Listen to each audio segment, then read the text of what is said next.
attack the market. Once you get that mindset down, you tend to do things more efficiently, and you're operating more from a mechanical standpoint than you would from an emotional standpoint. So what is a mindset?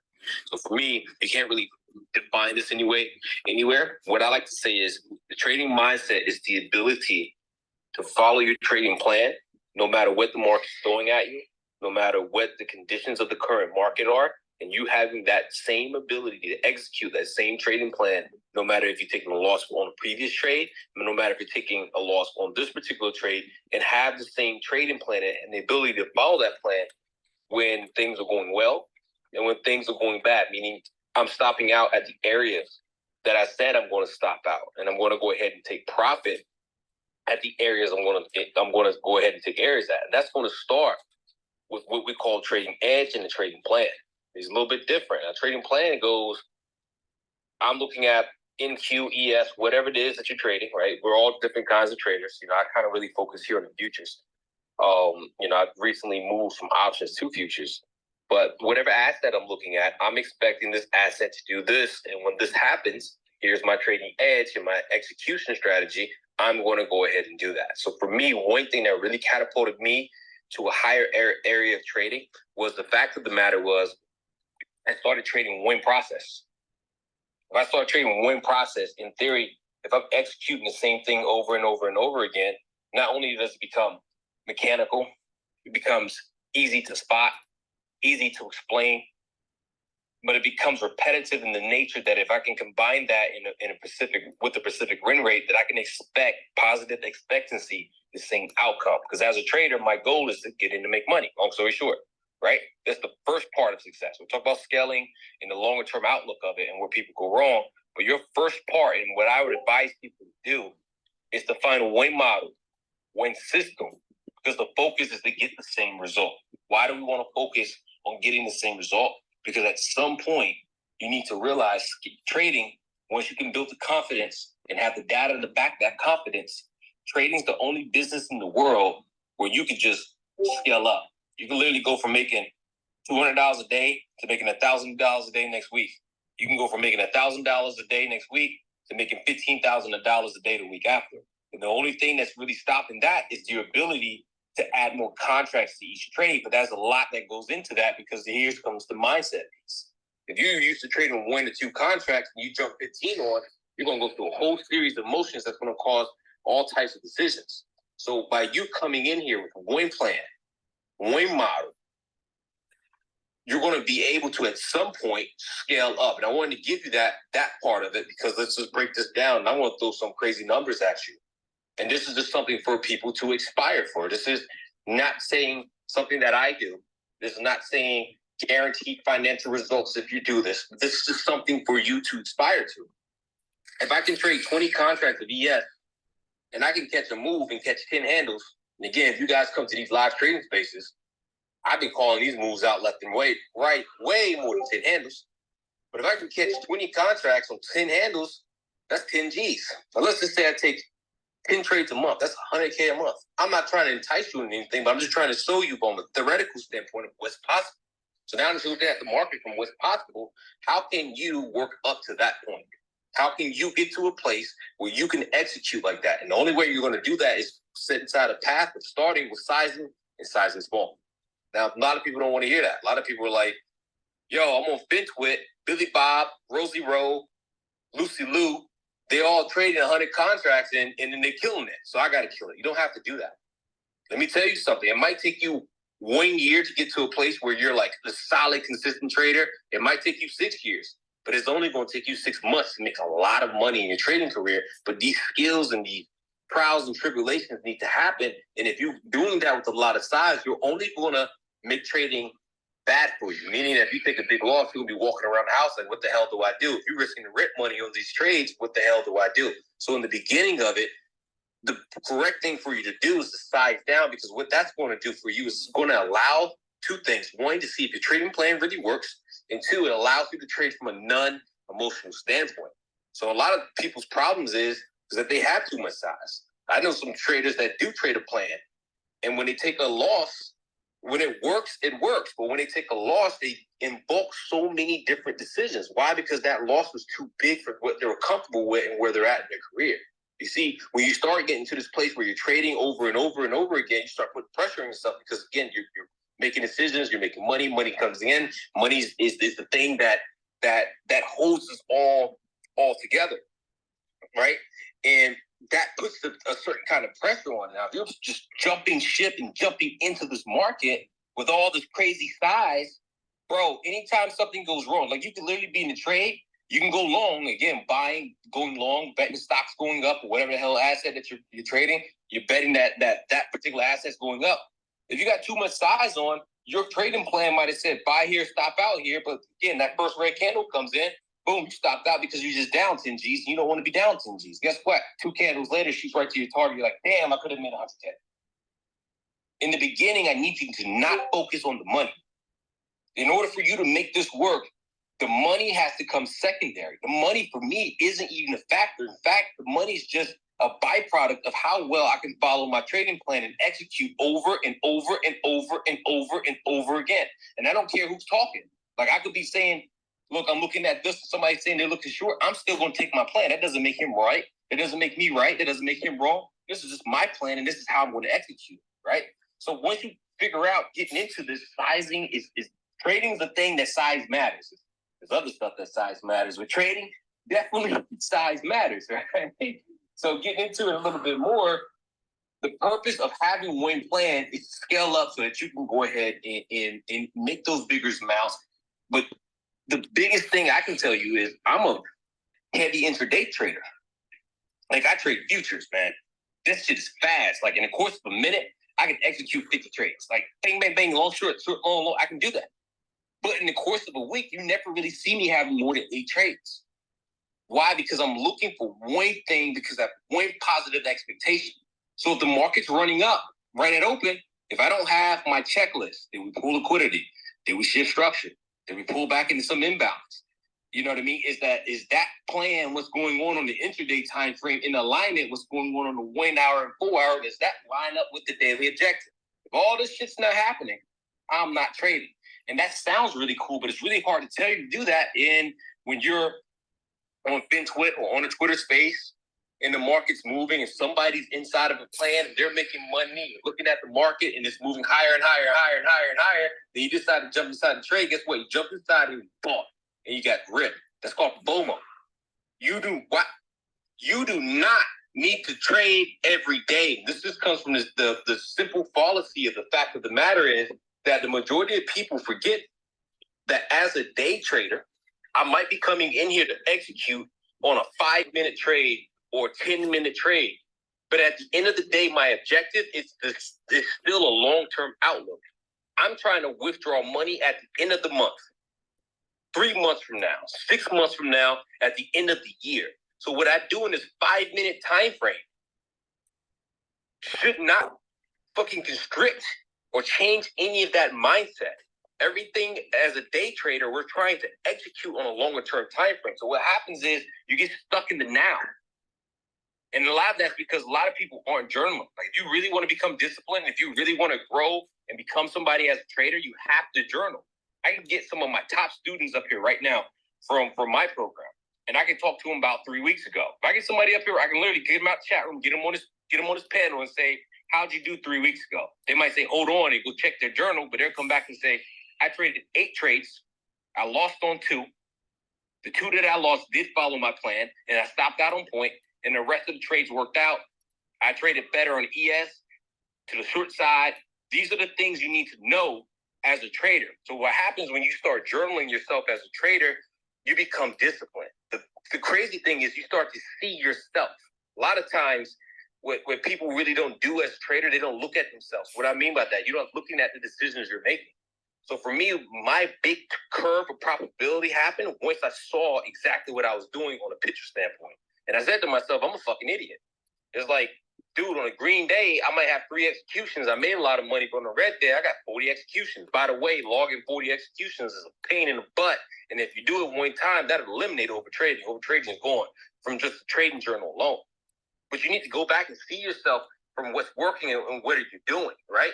So when you start to see what's working, you become obsessive. Because now, when you see yourself what's working, again, if you're talking about the longer term outlook, getting to that place where you're trading 20 contracts for 10 trades a month and you're not trying to catch every move, you start looking at that thing you want and you start looking at that trading journal and that shit starts tying together and it's like, all right, now it's about to go down. That's what it was for me, because I started becoming obsessive over what's called my trading system. My trading edge gives me an advantage in the marketplace because it's back tested and it's proven. Why would I trade anything else? Why would you trade anything outside of what you know to be true? Why would you risk any money on anything? Like, you take a loss, why do you have to judge your whole trading career off win-loss? Like, a loss is a part of the game. Like, me personally, outside of trading, I'm into boxing. I train very hard. Like, a lot of people don't know that. I'm not actively competing, but man, I've never left the boxing gym. I've been doing this for a long period of time. You know what I mean? This is just something that I love to do. People in my family were involved in this, and I grew up around it, so boxing is a big thing. So for me, watching my tape made me a better boxer because it showed me my weaknesses. Like, literally, I'll throw certain combinations, and I'll leave my hands down.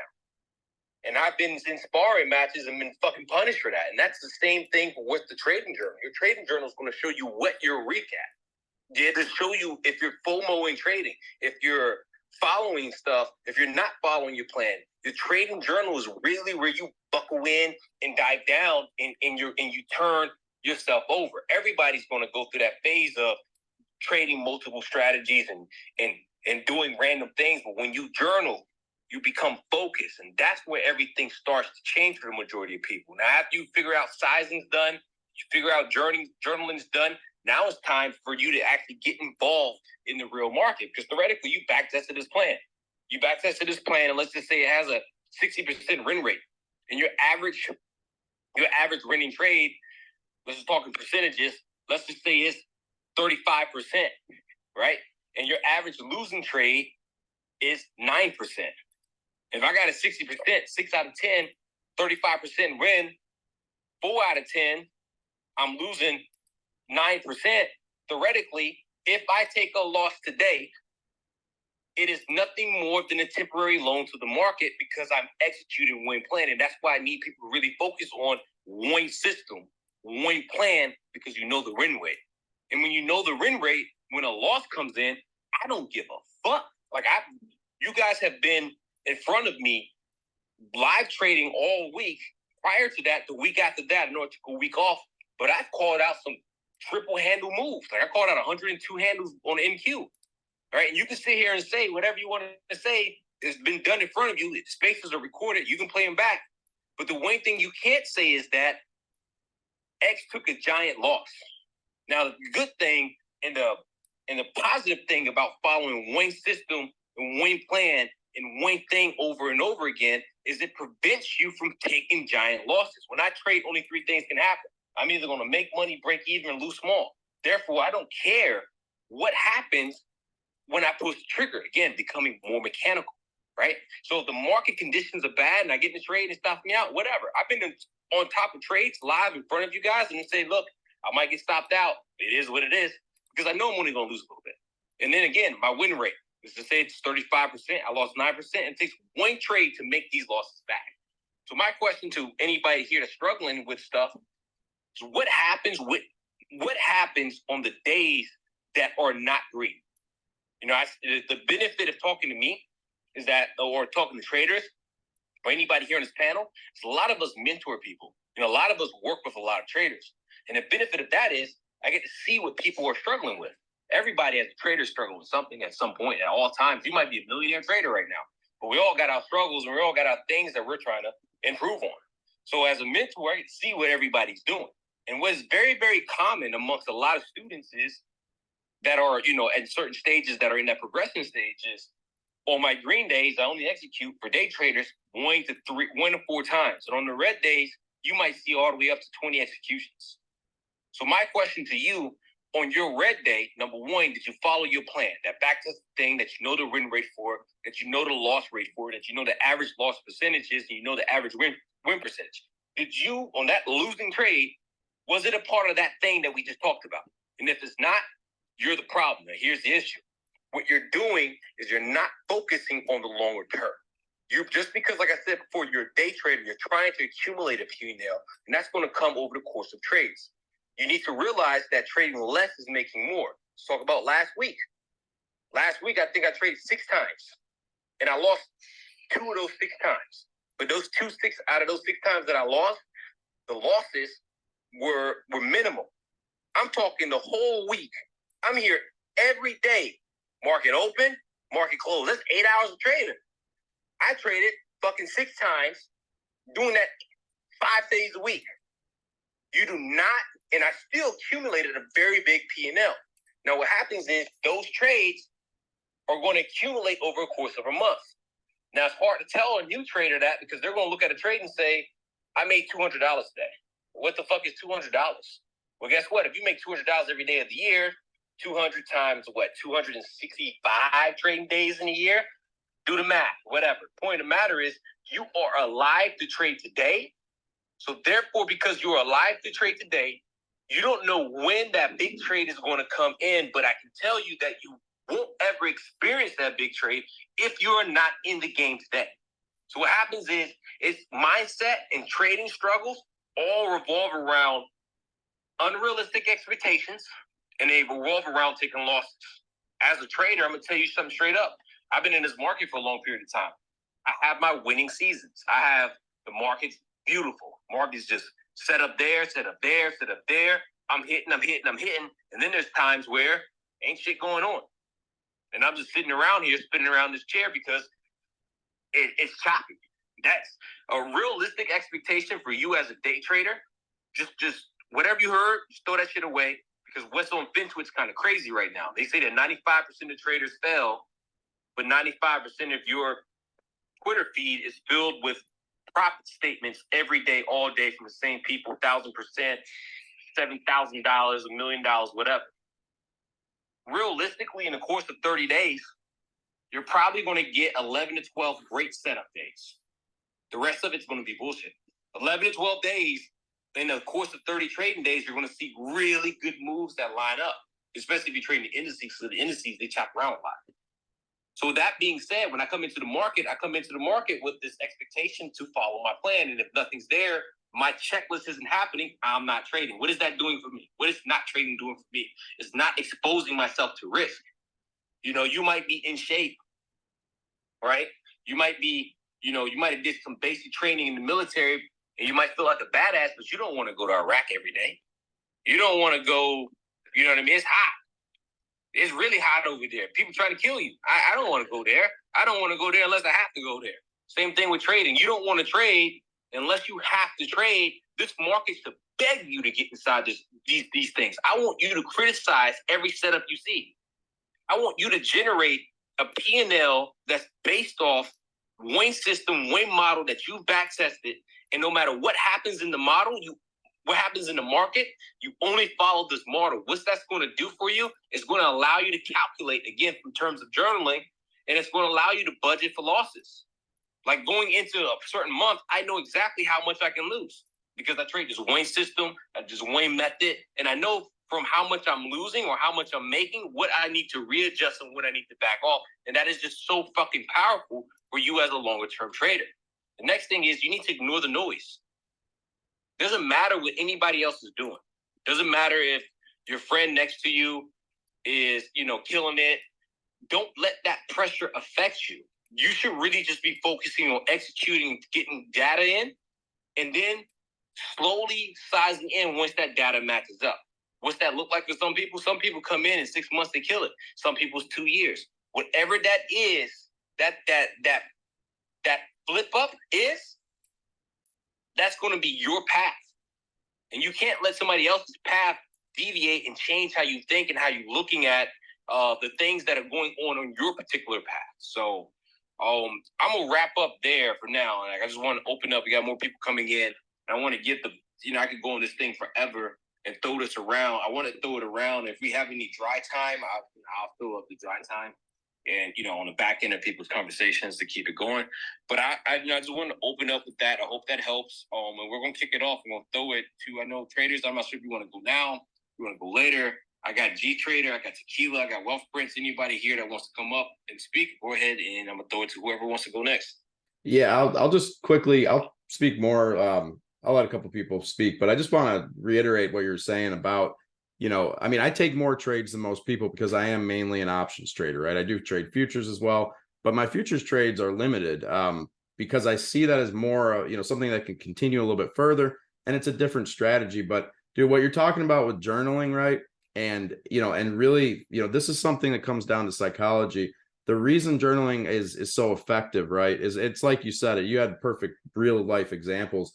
You're seeing your own books, right? Like you're literally going back and going through the shitty trades and the positive trades, and you're seeing a realistic view of your experience, right, in the market that day or that week, whatever.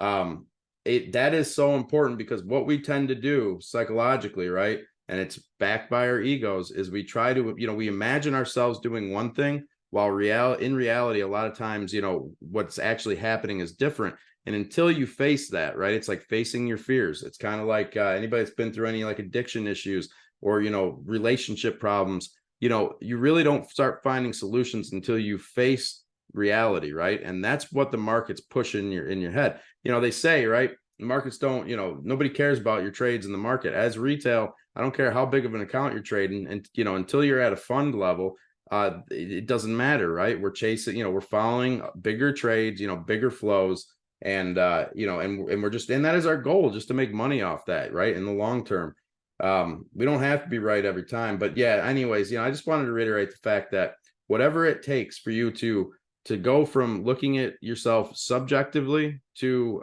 objectively, right? It's a learning path, and it's a model of growth, and it's something that's used obviously outside of trading as well.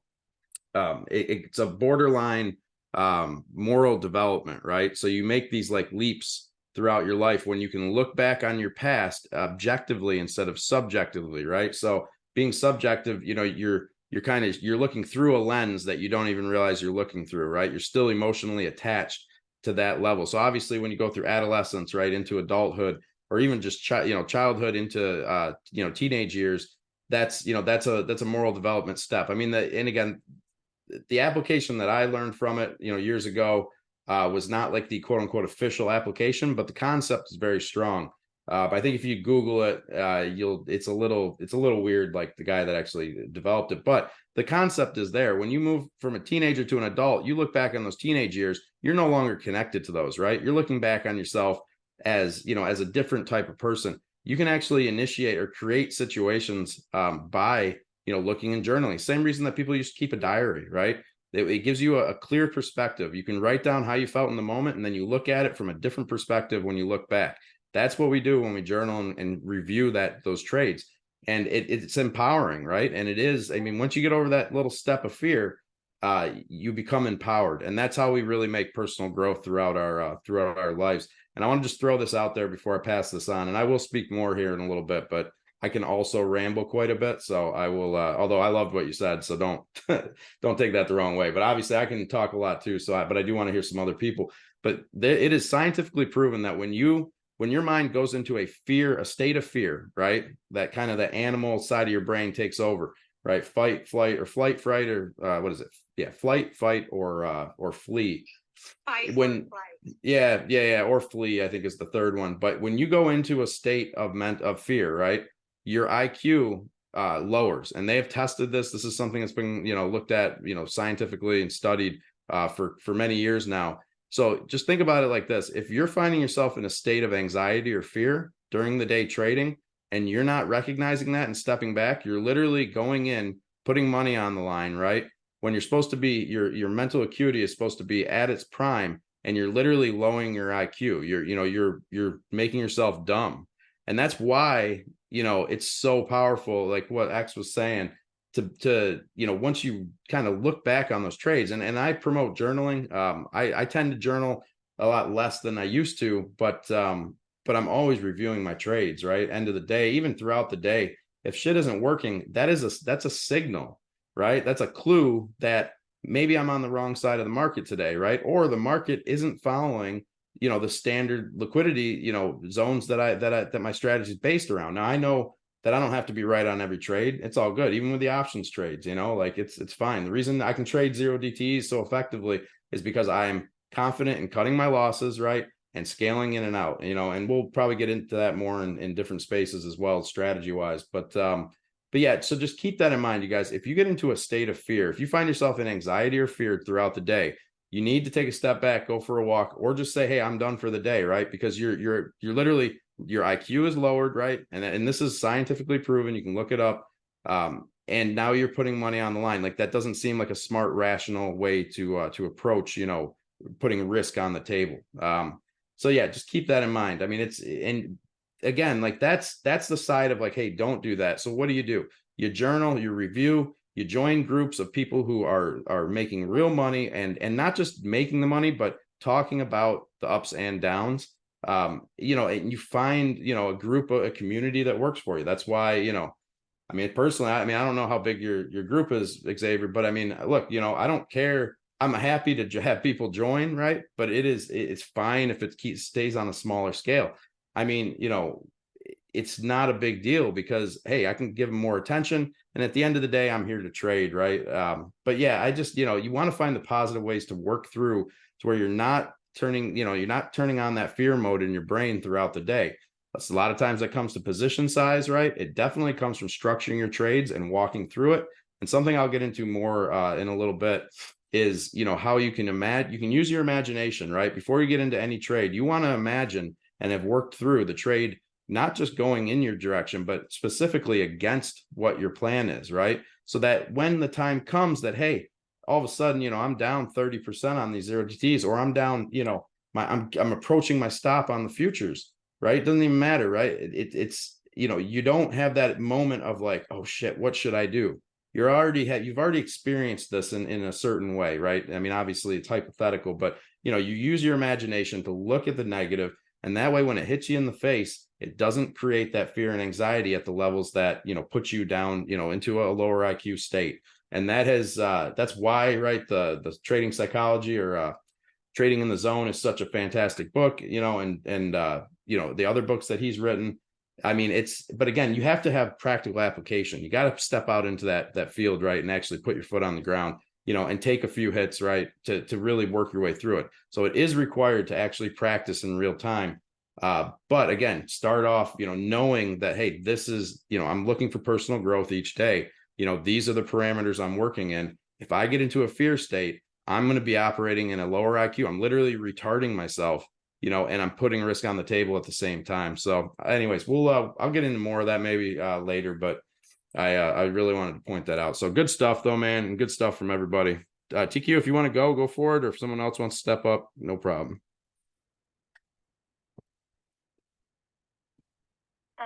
I can go. I posted a few things in the nest, unless if TQ you wanted to go, honey. No. I got your message. Go ahead and go. I appreciate that. I posted a few things that I found online that were very beneficial. The first one is how to balance your life and trading. If you're stuck with your kids and you're just worrying about your trades, that probably means you're over leveraged. You want to scale down.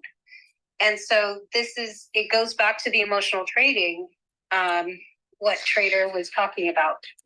It's very important to monitor your emotions and see how you feel, because that is what's going to tell you if you're over leveraged, or if you're just in a trade that might be way too risky and you know it, but you're just not willing to come to terms with it.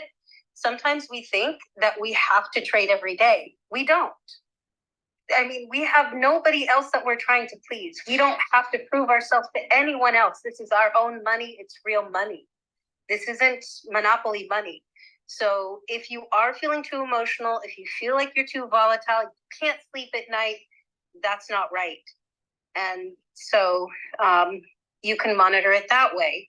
I like to make sure to ladder in. I like to make sure to ladder out. I swing trade, and I don't do options yet.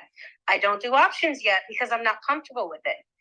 It's my money. I have a right to do what I'm comfortable with, what I'm not. Pleasing other people is not going to make me money. In fact, it might lose me money because of emotional trading and not being able to think things through properly. And so that's my gauge when it comes to if I'm over leveraged. I like trading everything. I like trading. I don't do futures, but I do like doing penny stocks. I like trading Apple. I like trading Tesla. I like trading a lot of things. And so I manage my own self by knowing how many trades I can do while I'm living my life and still feel comfortable. This is something through practice that you can do yourself. The second one are just general rules that I like to go back and revisit. And it reminds me that I don't have to trade every day.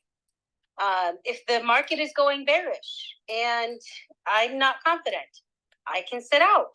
Just last week, I had a trade that was for AGRI. Was it? No, CGC. I noticed it that morning. I don't know how I did it, but I ended up putting all of my cash in it. And then I freaked out and I took half out and I ended up making money on the half that was in there. I don't feel regret that I didn't make money on the other half. I don't care. I'm happy that I made the money, made the $800-900 on the money that I had in there. And so this is something that is important that you're mindful of. What are you willing to risk? Don't trade emotionally. If it's a penny stock, I like to look and see if they have dilution. I like to look and see if they have a reverse split plan. And these are all things that you want to be mindful of how much time are you willing to put in to each stock. If you don't want to put that much time to look into it, you maybe not trade this particular type, maybe trade something else. But that's my biggest thing right now that I'm working on is emotional trading. How much time am I willing to invest in my trading? How many stocks am I trading at a time? Stop losses and mitigation. And I'm okay watching it go up, even if I'm taking something out.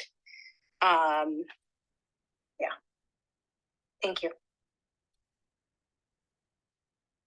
Man, one thing you said is, this is my money, and I don't need to please anybody.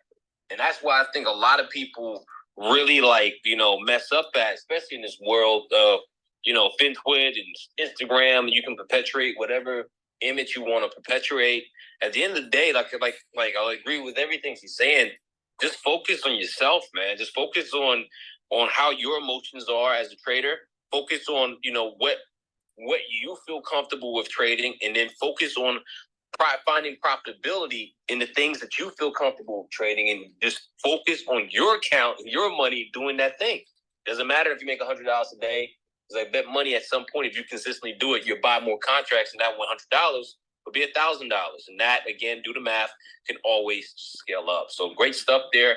Again, as everybody's coming into that right now, do me a favor and shoot everybody here follow. They're giving out free game. Again, a lot of everybody that you see here is with us here for live trading. Against just a lot of familiar faces for the morning momentum, but we're going to keep it rolling. Again, thank you for coming up and thank you for sharing that. I know G Trader got his hand up. I'm gonna throw it to you, bro. What's going on, brother? Hey, thank you, Juicy. Lately I have not been able to attend the spaces. I got some residency. I work in hospital, so I got some stuff going on. So that's why I was not being able to get in the space. I saw the space you had traders in. Just wanted to jump in for like 3-4 minutes, and I'll be quick, guys. And thank you so much for hosting this in trading psychology as of right now. So this is one of the most important things. What made me turn around? I'm just going to tell my story. I know everybody talked about their own story, and I agree with whatever like the trader is mentioned, Juicy mentioned about, and I might be repeating the same thing, but the one thing what helped me was like looking with the stop losses, that looking the different way. Everybody, hey, I lost 20%, I lost 30%. Everybody sees that, right? What I thought differently was, I'm saving 70%. And goddamn, I'm saving 80%, right? So that helped me literally change my trading, like how I trade, because if I see the other way, I get I do get upset, and that's human nature, right? So instead of that, I started changing my mindset, right? You know what? I'm saving a damn 80%. I'm saving 50%, so I can. Then I go back and see what are the checklists I'm missing. So there are always a checklist. Like, okay, I trade. I trade mostly based on the divergence. Right? I'm a mean reversion trader. So that's my bread and butter. I look at the tape. I look at the mean reversion. That's all I trade. So if I don't see anything over there, I am trading. But also when it comes to at the end of the day, what helped me to manage was risk management. Basically, like looking at the stop losses is like not either like paper cards, or not taking it as a bad thing. Taking it as a good thing. Like, what, I'm saving this much. Below this level, I'm out. This is my stop loss. This is where I'm getting out. This is So those are the things. Psychologically thinking a little differently. Turning the negatives into the positives. It is hard to do that, and that helped me. And also another was sizing. Correct sizing. I started with the one contract. I mean, just like everybody go with the one contract, and backtest what you trade. And been trading for 7 years. The more time it goes, lesser the trade number of trade, the lesser you take, is better. Your chances of like succeeding what's getting better. That's what when I journal my trades. If I'm trading like 6 or 7 trades in a day, most of the time I'm losing or even 50% of the time. If I trade 2 or 3, most of the time I'm not losing even a trade. So journaling the trade, not over trading, and also taking the stop loss not as a negative, as a positives, and using that same capital to the other one. That helped me, guys. And I trade just based on divergence. If something is like really diverging and like showing the strength down under, so I trade I trade those mean reversion. So that helped me, guys. It's basically respecting your stop losses and respecting having the discipline is probably the most important psychological thing that helped me. And so probably that might help most of you as well. Thank you so much. Great stuff, dude. Yeah. I give you got it, traders. Yeah, no, it's all good, man. But yeah, I love what you're saying. I mean, it's all good points. And Jana, of course, I think these are all fire points. So listen, who wants to come up next? But thanks, Avi, of course. I don't know if you said you had to run here, but appreciate you coming in. I think too, you guys, the whole traders. moral of the story here is that personal growth, right? It's don't look back at don't regret. I mean, it's okay to look back and say, hey, that was a bad decision, but don't regret the experience, right? Because at the end of the day, what we're looking to do is to just learn from our mistakes and move forward. It's that whole mindset of like, we have to be perfect. And I think what Avi or Jana was just talking about that, I think Jana, you were talking about it, but the issue with FinTwit or FinX, whatever we're calling it now, it's got a ton of alpha in it, right? And it's awesome on Spaces to be able to connect with a lot of people. Obviously, there's the opposite of that is here as well. But here's the key, right? And this is something that I've just learned over the years. I'm getting older, of course. I have a family, whatever, right? The thing is that I don't care that much what people think about me, or what I do, on FinTwit, or whether, how I react. Because at the end of the day, it's like we were talking about, the only one that matters is myself and I guess my family, right? I mean, obviously I care about other people, but at the end of the day, like, this is my money, and it's, it's only going to benefit or hurt myself. Stepping away and kind of stepping up to the plate is so important in viewing that. And again, there's great alpha here on this platform, but social media in general tends to make us look around and say, man, do I look as good as this person over here? And that is not what this is about, right? You want to find things that benefit your situation. And I mean, look, that's why, I talk about liquidity zones that you can trade, and again, it's same thing with these other people. I can trade multiple different assets on, right? It does not matter. I choose to trade options mostly, right? Because I've managed to make it work. And it's been, I think this market is ripe for that, but it does not matter, right? You can look at what I post and say, that's good quality content, right? I can see that on the charts. But I'm going to trade commons with it, or maybe I'm just trading futures, I mean, I post crypto shit sometimes too. And it's like, I'm not a huge crypto trader, but if I see a setup, that's playing into the price action, the structure that I see on the chart, I'm happy to take that trade, right? You don't have to do exactly what everybody does up here, but it is important to know like where you stand in, like, what is your strategy? stick with that, journal and look back, review your trades. If you make a couple notes for, maybe just a couple, jot down a couple notes throughout the day as you're getting into a trade and exiting a trade, right? And then maybe at the end of the day, just spend 5 or 10 minutes just, marking down kind of your overall thoughts. And then on the weekend, review that, right? I mean, I get it. Not everybody has a ton of time, each day, especially as you get kids or you have kids. But the thing is, reviewing that weekend will empower you so much, right? It'll help you differentiate, your process, your experiences, separate from all the fucking nonsense and noise and even the valid stuff. But again, it's not relevant when you're focusing on what you did throughout the day. So, it's definitely powerful. And but yeah, that's more of a ramble, more than what I expected to say. But who's up next? Because we got more good stuff. All right. Thank you guys so far who have spoken. Thank you for sharing your knowledge, dropping your game. As Juicy said, much appreciated. And make sure if you're in the crowd, you listen up and follow all the speakers. As Traders just said, so we're in a space on a platform where there's a lot of nonsense, fake gurus, scammers, showboaters, all that other stuff, right? So it does cancel out the good people at times. The reliable traders, the people that actually are there to help you. So, it's like I said, it's good that us people are up on stage right now helping you out. And, I know this is mainly a psychology space, so let's talk about psychology, right? If you're new to the market, right, you're going to see a lot of things happening. But understand this, when you especially really starting out, you got to learn what you want to do in the market. You really got to understand why you're trading. What do you want to trade? Are you starting trading because you want to pay your bills this Friday? Are you starting trading because you want to create generational wealth for your family? Are you starting trading for whatever reason? Understand why you're starting trading. Understand, what amount you're starting with and figure out what you want to make over different periods of time.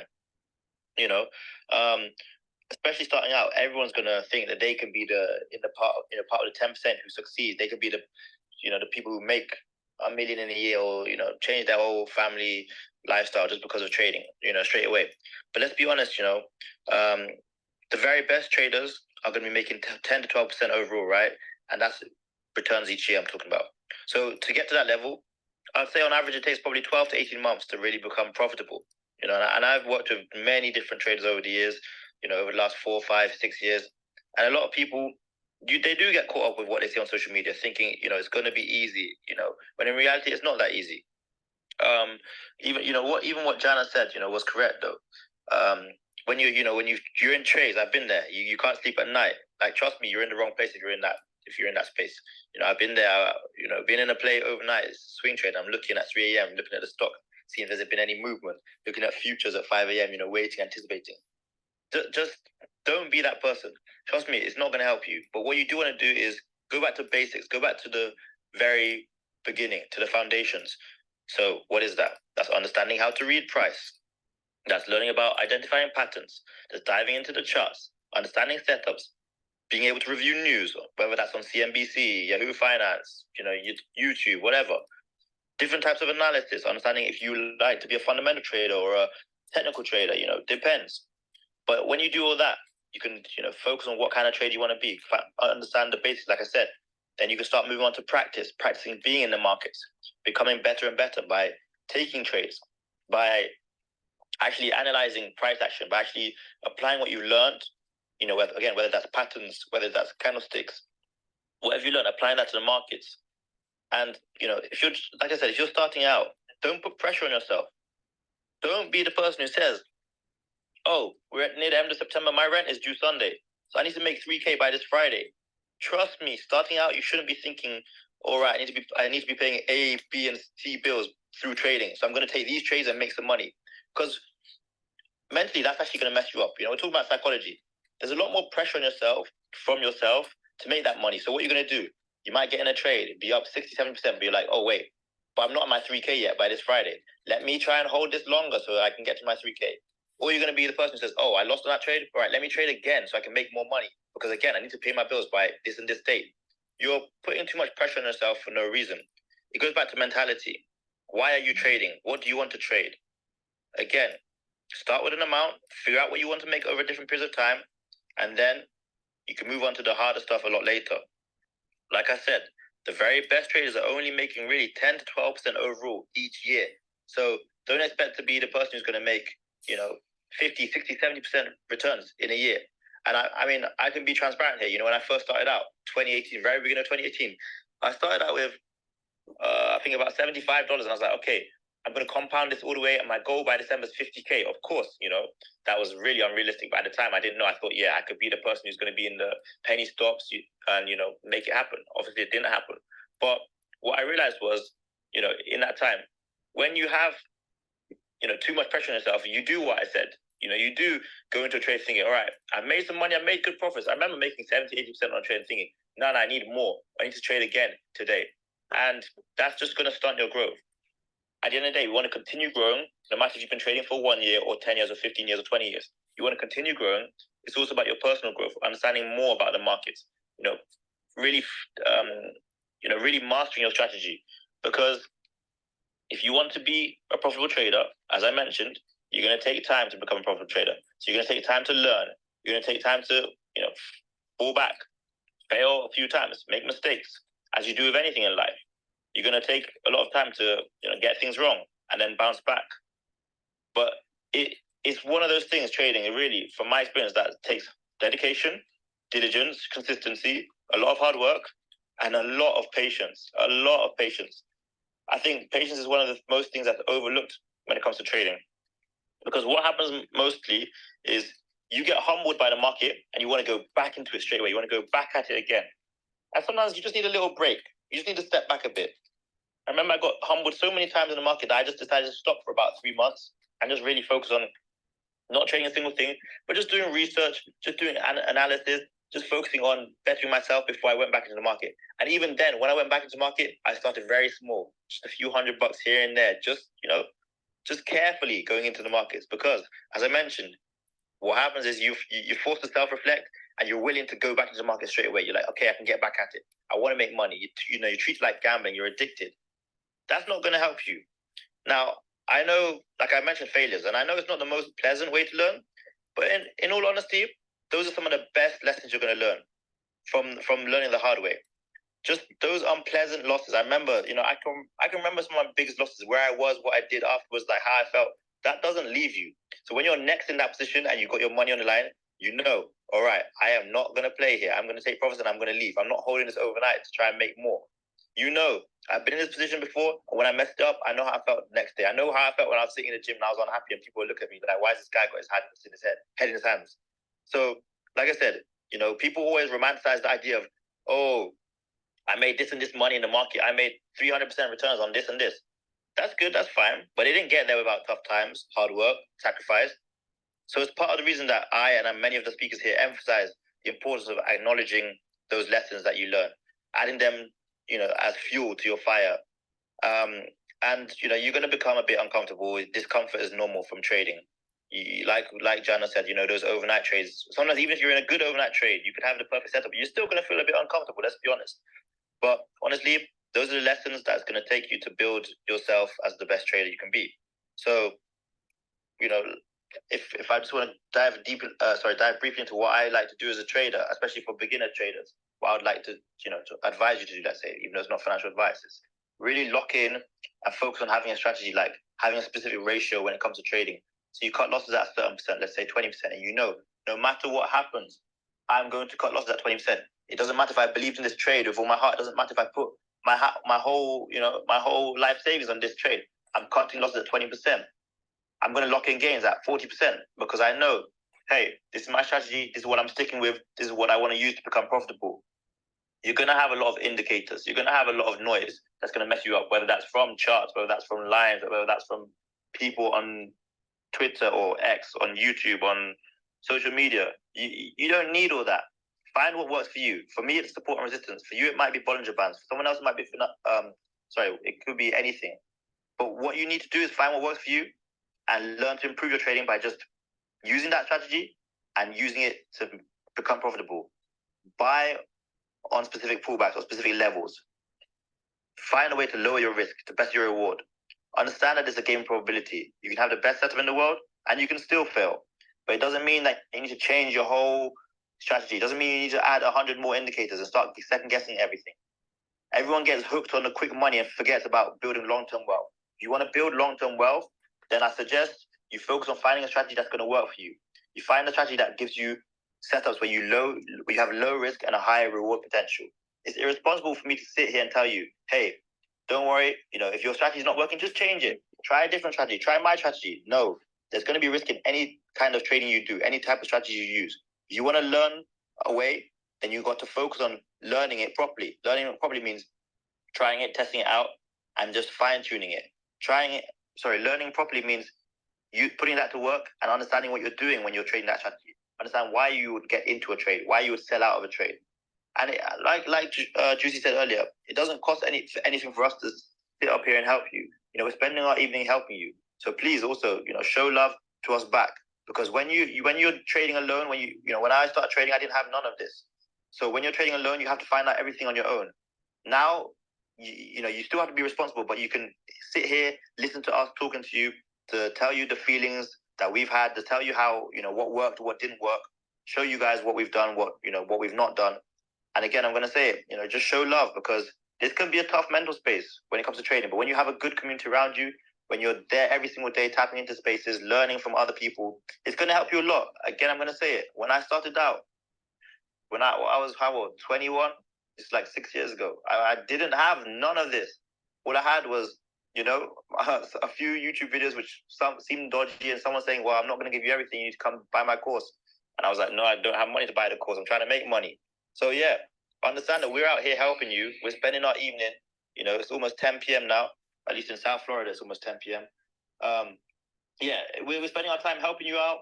Please show love to us and understand that what we're doing needs to be taken note of. So take your notes, check us, check out the different profiles of people up here. And again, we're always here to help, but be responsible for your trading. That's all I have to say. Excellent point, man. I agree with everything you said. And I just wanted to add to that. I just want you guys to also come up with a strategy, right? There's tons of trading strategies, and figure out what works for you. And, these paper trade accounts, these demo accounts are an amazing way to implement and test these strategies to see what works for you. He made an amazing point. Not everybody has the time to sit 5 hours at the computer. Some people probably don't even get an hour a day. So you have to figure out what strategy works for you. You're going to be a long-term leap trader, or you're going to be, a swing trader, intraday trader. There are strategies for every different type of trading style. And I really highly recommend just using a demo account to test those strategies. And the two most important things you want to have in a strategy is risk management, like your stop loss and stuff like that, but also your entry and exit. If I had to choose between entering a stock and exiting a stock, I would probably pick entering the stock, because when you enter a stock, if you enter at the incorrect time, the stock can still keep going the way you anticipate, but because you entered at the wrong time, it can still go against you. So, knowing why you're taking a trade, and, up top in the nest, there's a really nice template that Jana put, and I think those are great rules to go by. And, again, the more you remember these rules, the less likely you are to make a losing trade. I've seen, and I've even done this at times where, I'm like really eager to get into the market, and I know this play is going to rip, and I'll just slap the ask anyways, but then what'll happen is the play will go down before it goes up, and I could have got a better entry and actually made more money had I been patient. So that was another important point that he made, was being patient, and patience does pay.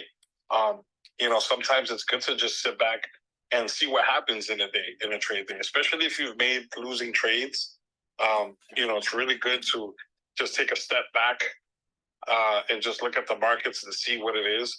Because a lot of the times you may not know what's going on today, or you may not anticipate what's happening today, but because you decided to see today's price action, you'll see more or less what's going to happen tomorrow.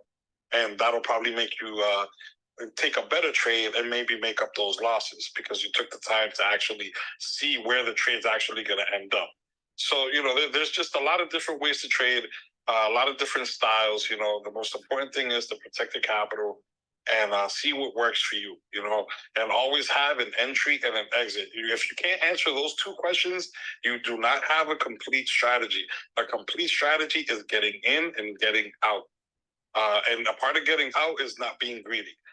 That's a very difficult part that when you become a more advanced trader, when you start learning how to actually pick good trades, the next issue you're going to run into is taking the money.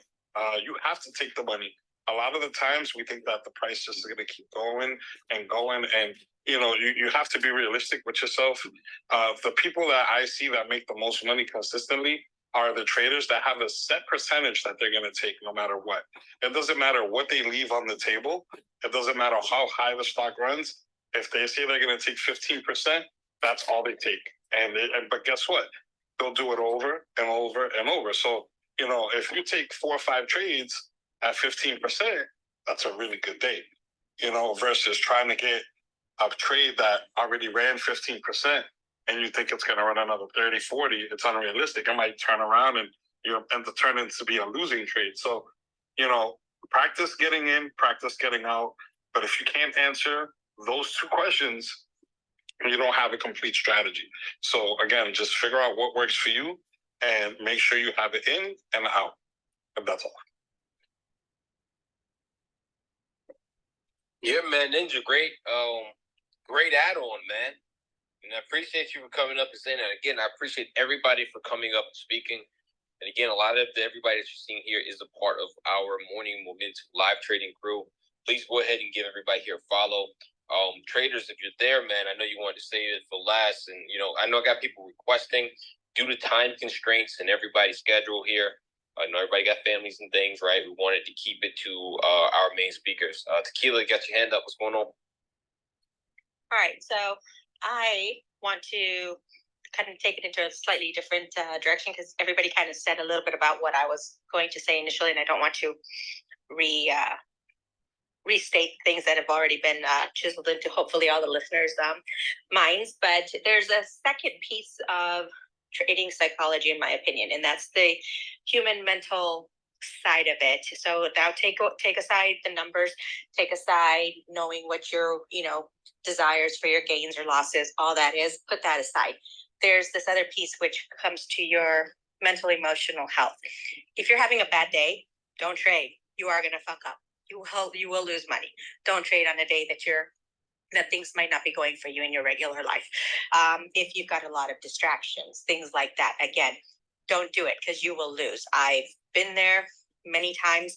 My wake-up call was last summer. I was with my daughter in the middle of some significant amount of contract trades, and I couldn't execute it the way I needed to because she needed something. And next thing I know, I was snapping at her, and it wasn't her fault that I didn't end up getting out of the trade when I should have in a plus, and instead I ended up in the red.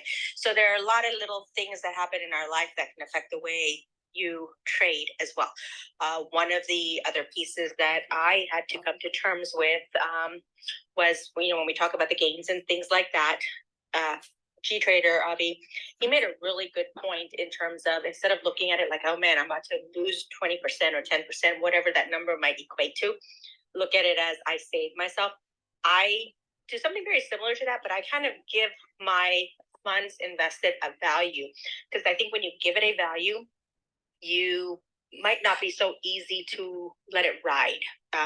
For instance, if I've got contracts that are worth $3,000, and I'm already in the red as it is now, I've got 3,000 left on that purchase. Do I continue to take my chances and let it go, or take it out? And a lot of people will hope that it turns around and it gives you back whatever it is you may have lost. I tend to look at it like, well, damn, $3,000 is my mortgage payment and my home insurance payment. I don't want to fucking give that shit away. I'm keeping it. And so I will take it out. So I started learning to give my dollars actual value of what it means to me if that was cash in my bank account. So that way I didn't give it away, because that's like giving away your whole month's rent. If you think about it, you don't want to get yourself into a mindset of doing that, because if you can let it go once, trust me, you're going to let it go again and again And again, before you know it, your bank account's going to be very low. You will not have accumulated any gains because you were too busy hoping that the market's going to turn around and you're going to get all your money back, and it doesn't work that way. The other piece that I had to learn was a lot of tickers get played. A lot of great alpha out there, but you got to find the ones that work for you. So for me, I learned that I love SPX and I love SPY. I stick to those two. Even though there's some amazing plays out there, the thing is when I divert my attention to multiple different plays, I lose focus and I don't trade as good as I could, mainly because I don't know the tickers as well as I would know SPY or as I would know SPX. I understand how those two work really well. So I use that to my advantage. And that's what I do on my option contracts on a regular basis. SPX, I used to play those contracts, 0 DTE, a lot of them. I lose a lot of money on that in the past too. A lot of it was because they're expensive contracts and I didn't buy as many. So scaling out was not as easy for me to do. I decided a different strategy was, SPXs, I will play the lottos really cheap at the end of the day sometimes if the opportunity presents, but I changed over to nothing but SPY contracts. Now I buy multiple SPY contracts. I can scale those out as the gains accumulate and leave runners, which is something that Traders talks about all the time. If you ever listen to him, is take out your gains and then keep a couple runners and let them do more for you. Kind of readjusting the way I used to trade helped me a lot. Now, this piece is huge. And again, it goes for anybody and everybody that gets up and or engages or whatnot. There's good characters and there's bad characters on Twitter. There's going to be people who are feeding you all kinds of information, 1,000% gain, this much, that much, whatever. We don't know if they're buying 1,000 contracts, 100 contracts, 2 contracts. We don't know what they bought. So if they post that they made $10,000 in 10 minutes, keep in mind, they probably went in super heavy. The other person did it. You're not going to make the same trade that the other person makes. If anybody guarantees that to you, they're lying. It doesn't work that way. Nobody can promise you what you're going to make. It's going to come down to you having the right information, right entries, right exits, all of that. It's the strategy that you set forward for yourself that's going to help you make the money. Do not let what someone else makes interfere with your gains, because again, you might be buying one contract at a time because that is what you're capable of doing, and that was me many times, versus the person next to me who is buying 100 contracts. Yes, they are going to walk away with $10,000 that day, but they also invested a lot more. They had more. I invested with what I had, and I walked away with no more, no less. I did just as well, but I did it based on the percentage that I invested. So you always have to keep that in mind. Don't go based off of, oh, he made 10,000 and I only made 200. Don't look at it like that. Look at it like, did you make the percentage gains that you were hoping to make? And if the answer is yes, then you won. That's all that matters. Your win is your win. It's nobody else's win. So keep that in mind. Always focus on you. Don't care about what anybody else says. I call that noise. Don't let outside noise get into your head, because that will F you up. The other piece that, and I had done in fact, Traders was with me in this. We did an interview with Michael Guyad and Lead Lag, and we did it on trading psychology. One of the stuff that we discussed was just in general how people could come up and say things or do things. And again, if anybody comes and ruins your piece at any given time while you're trading, it is going to affect your game.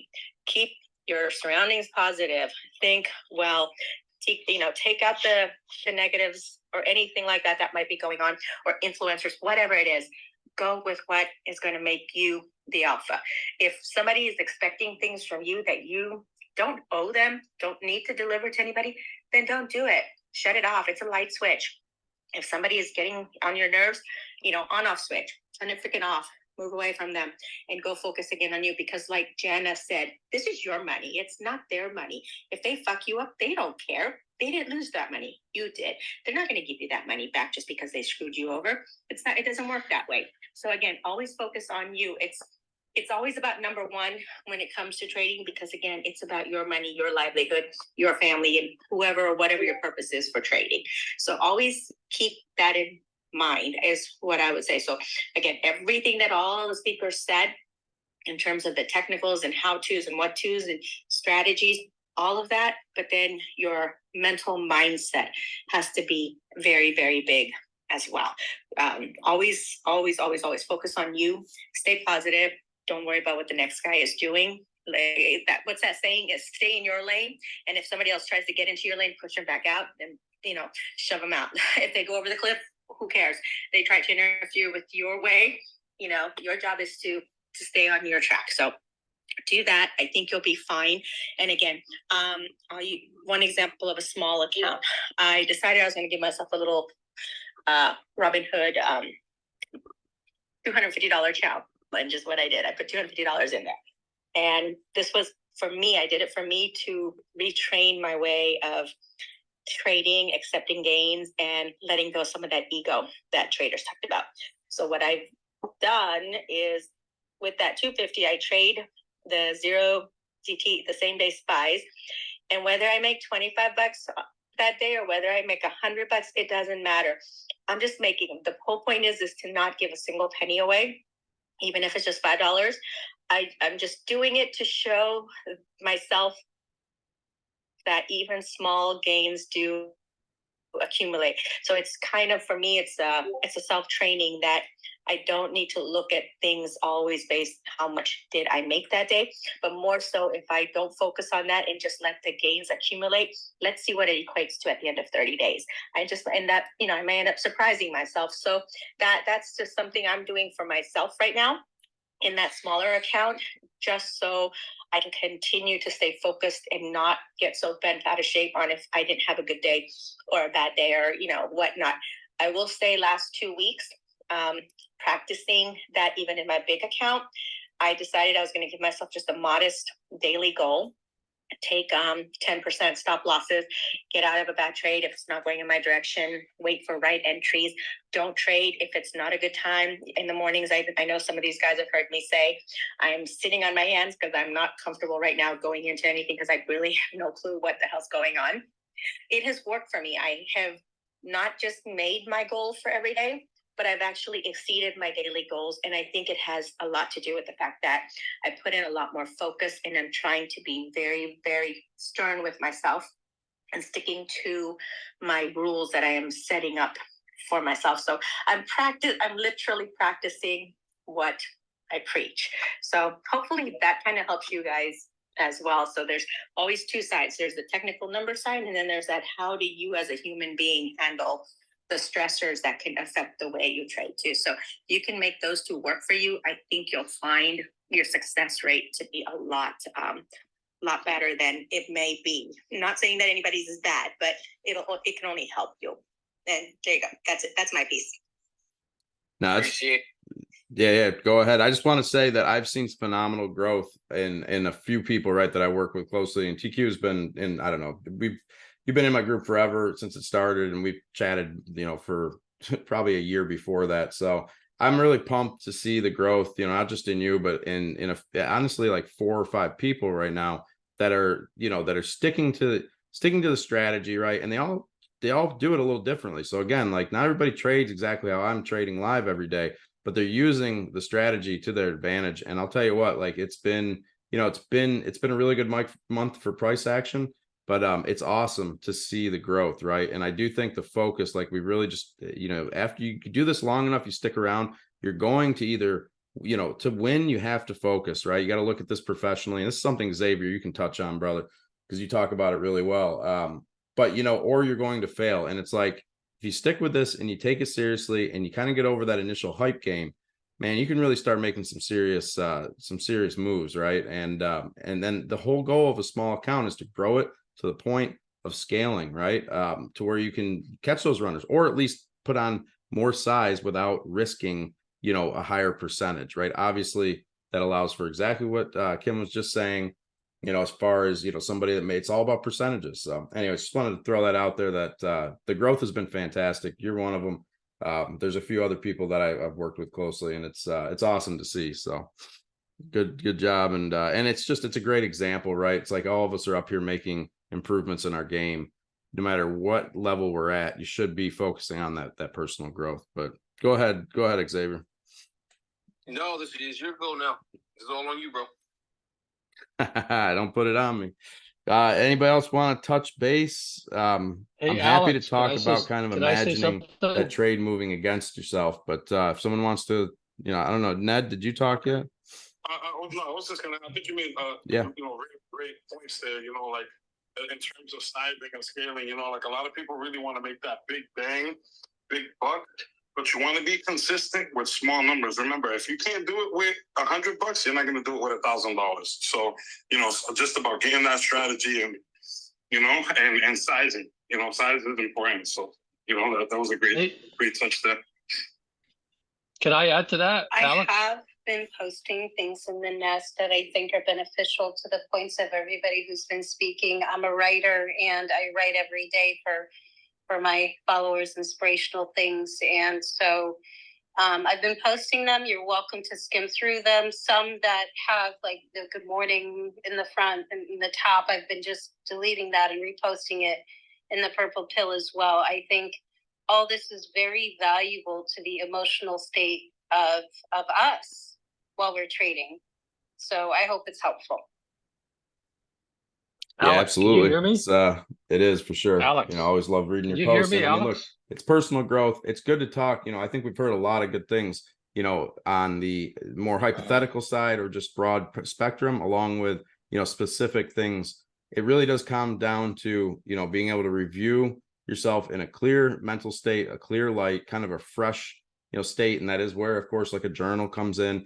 But just being honest with yourself. I mean, look, if you have the time where you're watching the charts throughout the day, you should be able to analyze that, a little bit after each trade. And I mean, look, you don't have to jump right back in, of course, right? You have to let the trade come to you, but spend that time.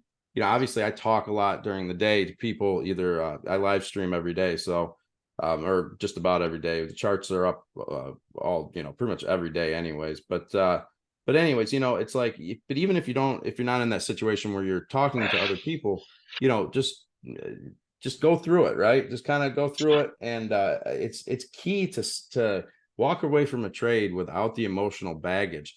And that's for the positive side too. One of the biggest things that happens to people, and I was kind of touching on this in the beginning because I've had such a great month and I've learned this through experience where, I ramp it up. And at this point, I've been, I kind of met the point with my account size and just my experience that I don't ramp it up anyways, right? I use a very small amount of my main account. But even on the cash account, right? Hey, I just nailed it. It went up 75% after just taking my piece out and bringing it back down to 2K. But look, tomorrow I may not trade anything for the rest of the week for all I know inside that cash account, because the key is to not just go in and be like, hey, I'm smashing it, I'm going to up my size, right? Because look, that account is still only $3,500 right now. Like I still need to manage my trades throughout that. Now today was fantastic. And we do kill it on these, on these end of day moves, with SPX, but even, I don't know, at the whole morning, afternoon's a little slow, but it's just been really good. But that's not necessarily what it's going to be next week, right? Or even later on this week. So, when you make these big wins, keep your size, your position the same. Position size is the number one risk management, right? And the more you manage risk, the better your psychological well-being is going to be. Whether you're, you shouldn't be staying up at night worrying about trades, but I get it. If you're in a swing trade, you're going to be thinking about it. But again, the way, I mean, my strategy really revolves around, being able to scale out so that if something moves in my favor, right, I can, I can normally I can lock in some of that risk, or sometimes it's all the risk, take it off the table and then I swing the rest if it has the time. But you want to, find, that may not work for everybody, right? Find what works for you. If your account is small enough to where swinging something that is, is stressful, it's just like everybody said, don't put yourself in that situation. Understand that your goal is to grow, take those small steps, what Kim was saying, and obviously what Jana was saying earlier. And I think everybody's kind of touched on this, is it's so important to grow that account up, right? And I mean, look, there are people who don't leave runners on, as we call them, right? They don't scale out, they take their profits fine. And that is fine, because guess what? I'm always trying to grow my account. I mean, I don't mind moving a stop up into the green, leaving a few runners on, and knowing that, hey, that's kind of, that's my extra bet on the table, right? That's kind of my insurance policy. I'm not, trying to let those go to fucking zero if I can lock it in the green. And with options contracts, a lot of times they tag out, but guess what? I'm still, that position is still up. It's imperative to grow the account to the point where you can get comfortable with the type of trades that you want to take, and sometimes you have to adjust the strategy. Most times you just have to adjust your position size. And I get it, with a small account, it is tough, right? You come in with like $500, you're looking for, I mean, two things here, right? Is if you're trading options, I mean, any asset that you're trading, you need to understand it. Options are tough, right? They're very complicated. There's a lot that goes on. There's still shit that I don't understand, with the options market, but I understand very well the parts of it that influence the way that I trade. And it's taken time to do that, but do yourself a favor and spend that time learning it. If you're trading futures, understand, right?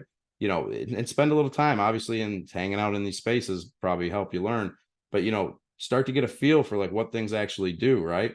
It's not just about, again, the gains will come if you can build that consistency and get to that point where you can either up your position size with a set profit target, right? Or, do, basically what I like to do. And I think, a bunch of people up here like to do is, scale out and then leave a small percentage on, because you got to remember, whether it's futures, whether it's commons, or, no matter what it is, letting your runners run is important, and it takes less to make the same or more gains, especially with contracts, right? I mean, when they start moving in your favor, go in the money and keep on going.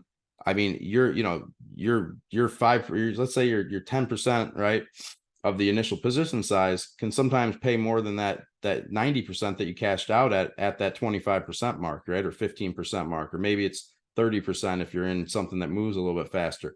Doesn't matter, because you're leaving on something that if you tag back out at zero, or even if you take a small loss, right? I do trade off the charts mainly, along with the standard deviation channel on the premium charts. So, but again, your setup, right? And just know that, like, you want to lock in risk and grow that account. And you do want to kind of get to the point where, if you are the type that lets it run, you want to have that balance to where when you go to sleep, you're not fucking worrying about it, right? Like, I'm not trying to, and it's not that I swing trades, I've been swinging a lot more, actually looking at putting in, decent amount of cash into a couple a little bit longer term trades that I can sell some options around possibly, and we'll see. But that's I'm like, I want to imagine what is going. I guess I will kind of touch on this now, but when I look at the trades, I look at what can go wrong. And I mean, again, you have to be able to structure your trades. It's really hard when you're new. You're looking for what strategy works, what doesn't. You have to test those waters. And again, keeping size extremely small in the beginning, it's not going to give you huge gains, but it will, you'll still have an account to make some real money with, once you kind of get the game figured out. That most people blow their shit up. And I mean, look, I blew an account up, when I first started trading. It was small, luckily, no big deal. It's not, most of us have had some, some pain like that, because it gives you a real life experience on how to work through some of the shit. And for me, it all comes down to that factor of what can I do to mitigate anxiety and fear while I'm in a trade, and especially when it goes against me. Once you see the structure on the trade, like a great example, I'll just pull up an example real quick on ES was today. Give me just 1 second. We had multiple situations, right? But we came down and touched a daily liquidity zone, right? This was not it was not today, but yesterday we bounced, right? I got the close on Friday that was underneath basically 43.66, right? That's the bottom of the zone if you're looking at the daily chart that I have, at least, right? We got the close below, and then Monday we shot up. And we actually, we shot up past that initial retest of that 43.66. We went all the way up and technically closed up around 43.83. So entering that trade in the morning on this morning, I had a feeling we were going to roll over and run back down from some of the chart analysis. But I know, like, hey, this is, how much size do I want to put on? Well, it's the beginning of the morning. Maybe I'll put less on. especially dealing with contracts. If you do this long enough, my stop on that would be, no higher really than like 43.90, maybe spot 5, a couple ticks, above that. The psychological levels is always important. I don't even think I'd let it run up to 4,400, right, on yes. But I just know that 43.85 is the top of that zone. That's where the supply starts, or at least where the signal starts. And that mitigates my fear, right? Because now I look at the risk to reward on that. And if you're playing something, and I'm talking about futures, which I do tend to, I'll hold them overnight if they're working in my favor. But again, if you look at that, let me just do the math here real quick. With risk to reward, right? So if I put it, let's just put my stop at 91.75, and I play it down to the next daily liquidity, which was 43.05 spot 75, which amazingly enough, we tagged today. I would be taking profits before this. But you look at that, that's an 8.14 risk to reward ratio. Like that's 8 trades worth of eight trades worth of losses, to equal this one winner if it played out all the way. So I look at that and I say, okay, that's what it can look like, right? That's where my stop's going to be. Even if I push it up, maybe now I say, look, if that's my target, I'm going to push my stop up to 41.01, right? Spot 25, whatever. So what does that look like now? If my target, and again, I never take it right to 43.05. I'm looking to lock it in as we approach those levels. So I probably lock, even on that longer trade, really targeting, 43.15 on ES today. Just because I did not expect it to go all the way down, especially in the morning. But again, that's a 3.59 risk to reward, right? So that's over a 3-to-1. That is plenty. And I mean, if I can consistently take 3-to-1, ratio or risk to reward ratio trades, or higher, right? That is a great, that's great consistency, especially with a win rate that's, varies between whatever 65 and 75%, depending on how many trades I'm taking that day. I'm fine doing that, right? That mitigates my fear level, so that I already know that, look, if price pumps in the morning, and because I want to get short here, right? I want to get short, closer to my stop if possible. We opened, obviously futures opened, and I shouldn't say this morning, but it was last night futures opened, obviously, and we had that price action. But this works on any equity, any chart. It's all about this risk to reward model. That's that's the second step. First one is position size. Second step is understanding the structure on the trade. And, you do that through finding zones, right? I don't care if you're using, EMAs or SMAs, right? Or if you're using something else, like Bollinger Bands or a standard deviation channel on the main, the main underlying charts. It's fine. Understand where you're getting your structure from, and don't be afraid to take the trade as it approaches your pivot point that you expect it to. Obviously, nothing works perfectly. But having that stop, kind of the risk mitigated, or at least laid out, I can say, look, if this thing pushes back up, maybe my stop's at 44.01 spot 25. I can say to myself, like, hey, it may push up. As it approaches that level, I'm not freaking out, because I know that I already understand that, like, if that's where I stop out, it's not a big deal. It is so important, and a lot of people push this aside. And I'll tell you what, with options, I still look at the charts this way for the underlying, right? I understand that the risk is going to be higher because I'm in contracts that have a leveraged position. So again, I know that the real risk to reward ratio is probably less than 3-to-1. Well, and it may even be more technically. It's just, you'd have to do the math specifically, but still, you're looking at that chart. The more you do this, the more you don't even have to use the damn, drawing tool on TradingView, right? Like, they have these tools, they call them, it's a long trade and a short trade, right? That's literally a risk to reward model. Anybody can put this on. You can view this at night, set this up before you, long before you even get in the trade, set your alerts based on it, have the whole trade set up. And then with futures, you put your stop in. I always, I don't, stops can be seen on level 3 data on the futures, especially. The thing to keep in mind, right? So that tends to be like market makers and larger money funds, option dealers, but it is available to certain people, right? Especially if you pay for it. The thing is, if your stop is, you want to give yourself a little room. If I'm comfortable saying, look, I'm far enough away that they're not just going to like stop me out, they're not going to do a stop hunt, they would have to literally move price in a, past some key levels.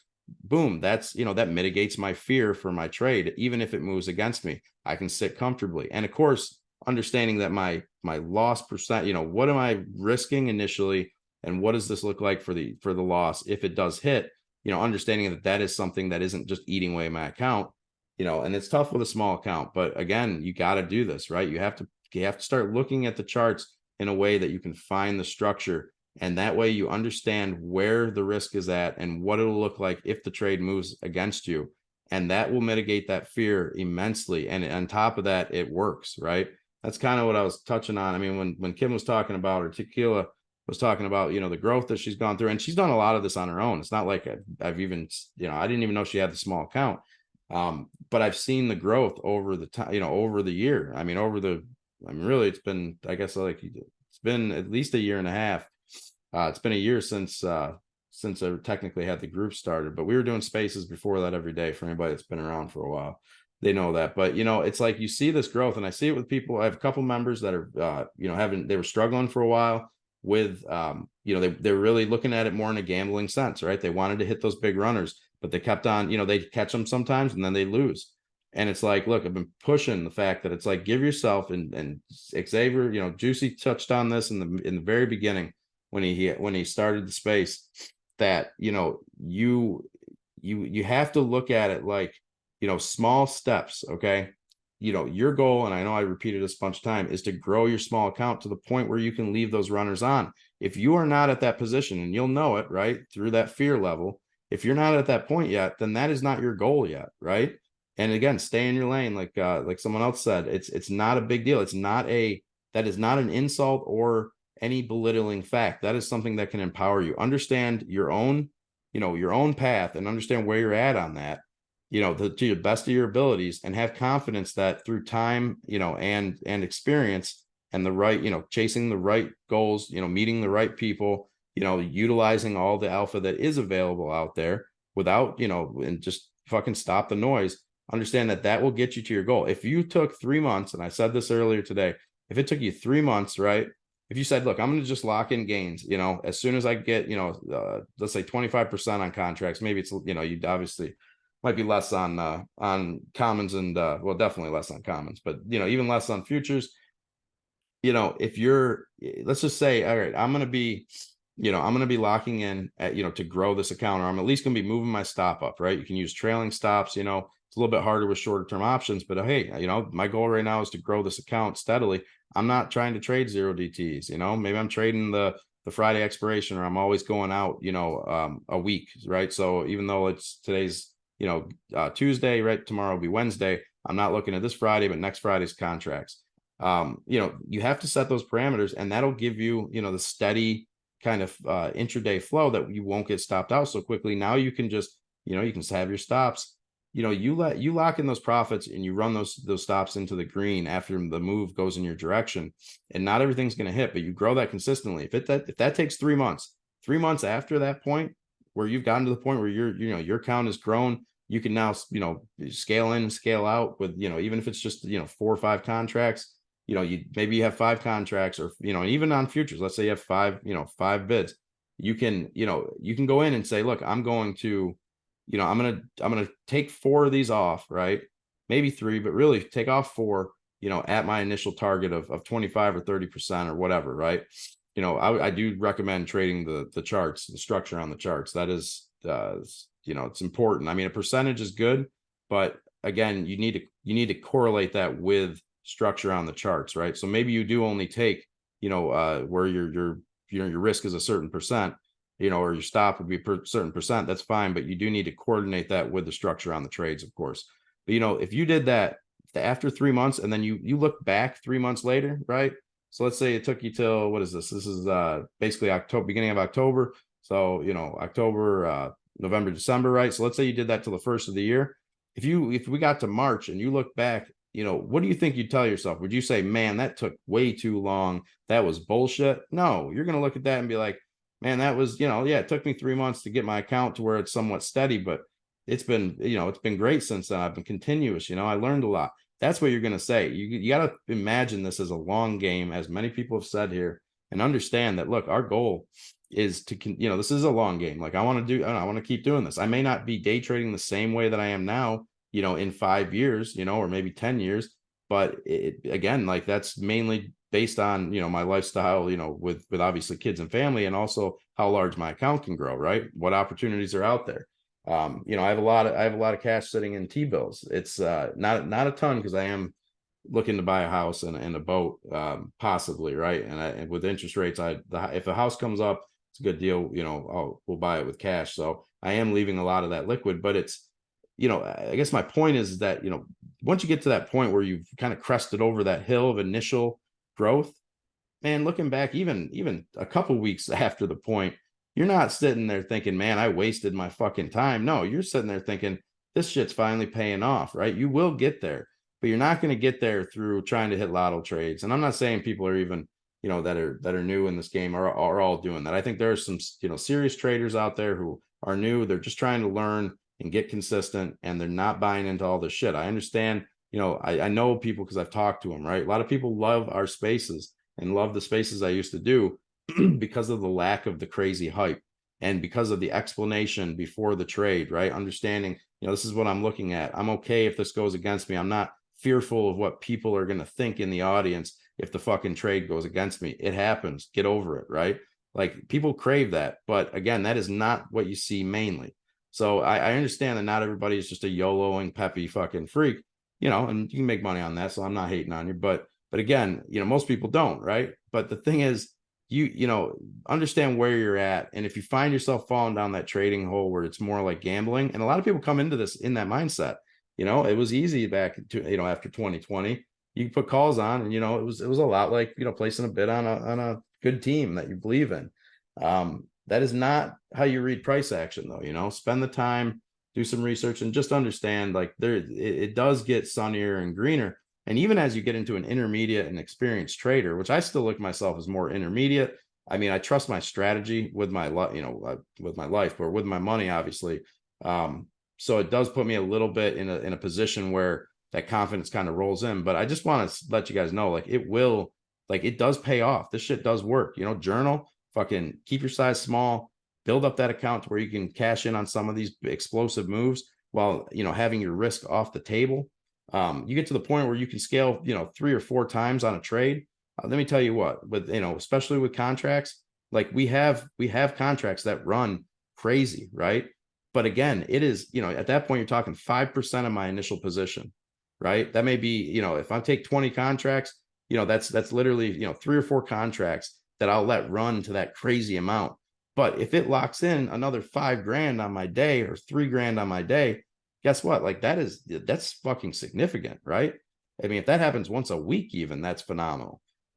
This market provides opportunity, right? But you got to approach it in a systematic, you know, professional manner and understand that it takes growth to build the accounts up. I don't like the PDT rule because I see it limiting people, right? I think it puts people in a bad position. You know, that rule was not always in place. You know, I mean, you know, again, it's been in place since I was trading, but I've looked at the history of it. I understand kind of what the political aspect was. You know, I don't like that. You don't need someone to nanny you. You need to be aware and, you know, confident enough and take that leadership role in your own setups, right? In your own trading career. Everybody's here to help, you know, or most people. Obviously there are some trash, but at the end of the day, you know, everybody up here is willing to, you know, like, my DMs are open, right? Like, unless you're an asshole, I'm just, you know, I'll answer DMs. Sometimes it takes a minute, but, you know, I tell people, like, you know, I'm happy to help with people, and I know other people up here are too. Take advantage of that, but understand that you are, you know, that's why, you know, none of this is quote unquote financial advice, and that should be fucking known and written and understood from common sense. You're pulling the trigger, right, on your trades. So even if you hear someone say something, I mean, I get it. If someone's pumping small caps or penny stocks and actually, you know, and has a huge following, like, you know, that shit, that's dirty anyways. But I'm not talking about that, you know, but just this idea that, like, somehow you followed someone else's trade and didn't, you know, and you lost money, like, that's part of the game, and that's part of you, you know, learning. So ask the questions afterwards, right? Write it down, figure out what you did wrong or where you could change things up, you know, aspire to get to the point where you're able to scale in and out. Those are all keys, and it keeps the attitude positive. Because as soon as you let the negativity get in here, you take a losing trade, fucking sucks, right? I don't want to deal with this. Like, man, you know, maybe even if you walk away, you still, you know, your mindset, man, it's psychological damage, right? I talked to a few people like this about this, that we're kind of in that YOLO situation, that it's like, look, you want to hit these big trades, but think about how many times you tried to do that, with a smaller account, and you end up blowing half your account or the whole thing, right? And now you're missing rent payment, or you're trying to figure out how to get cash back into the, into your account to go at it again. Like, you get PTSD, as one of my mentees, said, one of my group members said, like, it's like, it basically has PTSD. It is true. Like, you have, you can get, psychological damage. You basically, self-abuse, I guess you could say. There's nothing worse. And I know from fucking experience, sitting in a trade that runs 50%, right? I don't lock any in. I think it's going to go higher because it's fucking rocking, and it pulls back, and I either lose all the profits or I go in the red. And then I sit there for the rest of the fucking day waiting for it to reverse, hoping that it reverses, thinking, man, if I had some more cash, I could average down. And again, I average down, but that is part of my plan before I take a trade. I break it into 3 pieces, right? So I already know like how many I want total. I don't ever really expect the third to fill, but at least I'm, so again, I understand, that's different than after the shit goes against you. You kind of look back and be like, man, maybe I should average down. I wish I had more money. The psychological damage that comes from that is apparent, and it is relative. It's something that you can see. And I think, people who have gone through that, if you're honest with yourself, you can see how that's affected you. You want to keep this in a positive light. And that way it's focused on positive growth. Don't do the dumb shit. Don't regret things. But if you're not facing it in reality and actually taking the steps to make the changes, then it's just the same shit, right? What's the saying?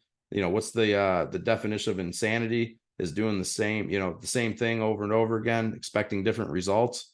Like, that's, that is true in trading. Like, if you're not going to make some changes, some of them suck, like, hurts your ego a little bit. It's a little bit harder. I got to do a little more research. I got to wait till the kids go to bed to fucking, to get on a call or to dig into the, internet, whatever, go back over my charts through my journal. If you're, that's what it takes, but it pays off in spades. It's life-changing. I mean, I grew my account in the last 2 years over 7 figures. I don't talk about it much, but at the end of the day, I had a fucking small business for years, right? That did well. But I mean, dude, I didn't get anything like this. It has absolutely changed our lives, and it's great. And I hope that everybody can kind of get to that point, but it takes, fucking doing the research, finding out what I'm good at, what I'm not good at, and and just kind of working forward from there and just believing in yourself. So keep that positive attitude.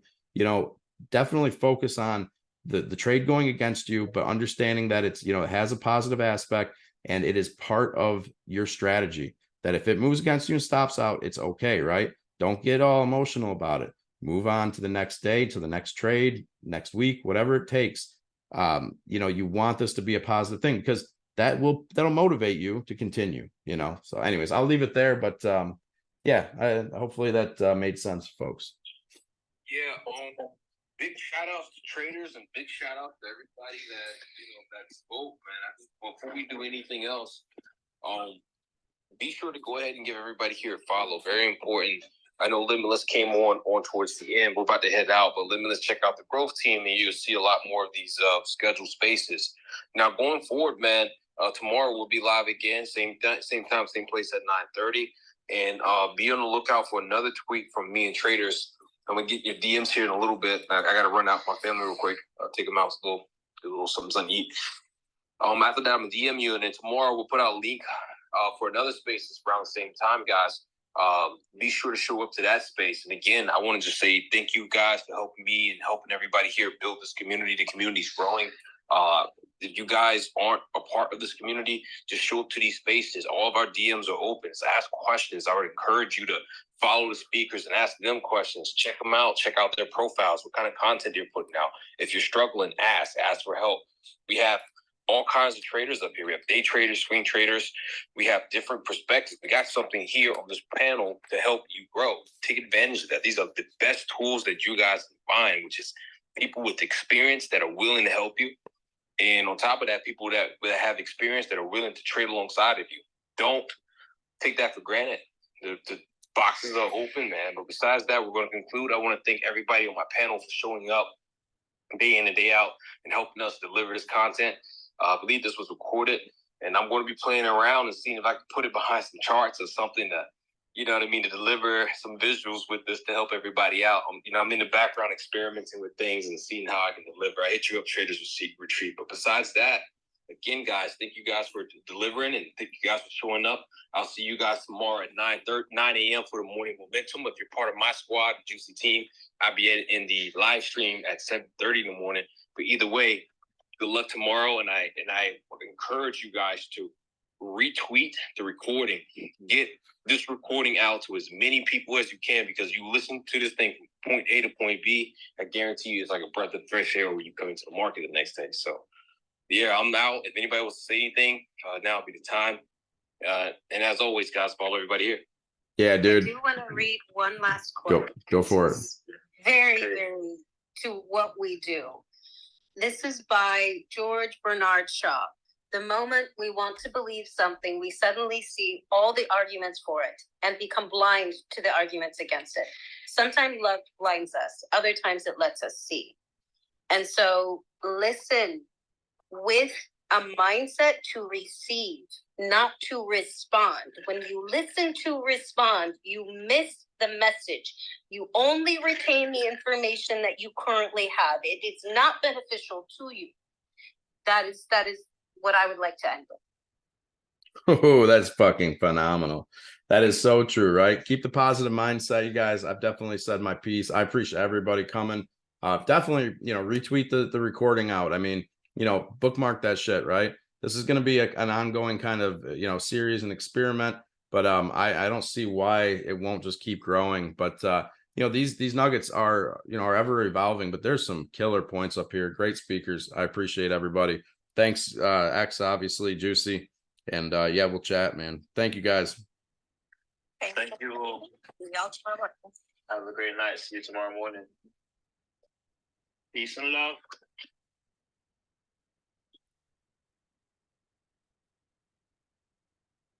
Let's get it. Oh man, that was a good. That was good. That was fun. I really appreciated what everybody was saying there. I think it's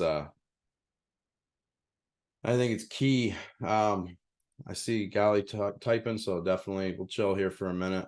I haven't, I forgot I had it on a different setting. I don't know if y'all tried to talk or not, but yeah, no, he bounced, but yeah, absolutely. Yeah, listen, guys, we'll leave it at that. I was kind of showing some charts. Let's just take a look at that real quick. A couple big things, right? We bounced off, not quite the 200-day, but close enough. And this daily demand down here on ES, it shows up on SPX as well. And and we pulled up, got that close above. So, again, that was a clean test. That low, let me find that, was 05 spot 5. So it was literally one tick, inside, but that is a test of liquidity. Obviously, even if you get relatively close to that, and I tend to use the wick over here of the zone to the top to kind of understand, to kind of factor like, hey, did it get close enough to call it as a test. So, anyways, we could see a dip tomorrow to retest the liquidity down to ES 4K or 4,300, sorry. Or, maybe we push higher and then reject again. I don't know. I don't want to get too, I think we want to imagine both scenarios, right? We want to see that, look, we could get it, we could get a push higher. If you zoom in, right, we have the hourly right above. We'll see what happens, obviously throughout these morning hours as we're coming into, we're coming into almost 11 o'clock. We'll see. We could get a run back up on ES to 43.50. And again, SPX, very similar. But that SPX that we were showing there, let's do the, what is that, US 500. Right, on the weekly. Is that where I was at? I might be in the wrong chart. No, that's it pretty much. Huh, I didn't realize that was up there. Anyways, right, look at this weekly. This is SPX, representative of, futures movement, but same as the SPX 500 USD. Actually a little bit closer to price. I'm still using the Oanda charts just because the zones are there. It's been working. I hate to, I don't really want to change shit when we're getting some fire weeks. this should be the same, but I haven't completely confirmed it. But anyways, look what we've done. We've come down to what was that the top of this big ass supply zone that we struggled with forever, right? Like we tested that on the weekly. I don't know if you guys, not everybody has been here. And again, this is partially for the recording as well, but we've been, we struggled at every time we tested the supply zone, it was a struggle. We finally got a close inside of it here, right? Confirmation, we got the bounce, moved higher. And then once we got that close above, just barely on that big follow through week, it was a good sign. We got the dip of liquidity and we had an explosive move higher over the following couple months. This is the first retest of that. Now, I will say we had easy support here, right? Of weekly support of this demand zone, and we smashed through that last week, right? And we basically came up and retested that. So the main target's going to be down here around 31 or 4150-ish, 4130 to 4117. That is that's valid, right? But again, I don't see that happening on all one fell swoop. So we got this retest, we expect a bounce here. Maybe we push back to this old support that's acting as resistance. We'll have to see how that works out, but that is kind of what I'm looking at. We'll know if we close this week in, back underneath this old what is acting as support, basically 4280 on ES or on SPX, sorry, 4280 on SPX. If we close the week back underneath that, then that tells us something, right? It doesn't mean we can't see some upside the following week, but I will expect more follow through down. So just keep that in mind, guys. Again, ES is a good one to follow just in general, because we bounced off that 200-day. That's pretty key overall. So obviously, just you got to kind of compare the both of them, as much as it kind of sucks because this mattered today. But again, that 200 days there, but it's not, it's be a strange coincidence how much it happens that's our daily demand, right? Our next daily demand is here inside this weekly, and the kind of the lowest daily demand is down here. Again, that's 4180 ES. That kind of puts us down a ways, right? But we don't, and again, I'm not saying we're going there anytime soon. But that is, for now, that's kind of where we're targeting. So anyways, guys, I'm gonna leave it at that. If you guys have any more to chat about, you want to touch on, feel free. If not, let's wrap it up. All right. You guys have a good night. Hopefully that shit was good. Share it, please, if you can. If not, if you're not active on social media, obviously happy to chat more about these things. I'd like to hear some feedback from you guys that were able to tune into it. So anyways, have a good one. I'm going to cut this now and chat again tomorrow. Should be a good day. We're going to have the spaces. I'm not trying to rush into anything, but I am going to go to bed so I don't fuck myself up for the rest of the week. So, all right. Have a good one, guys. Appreciate it.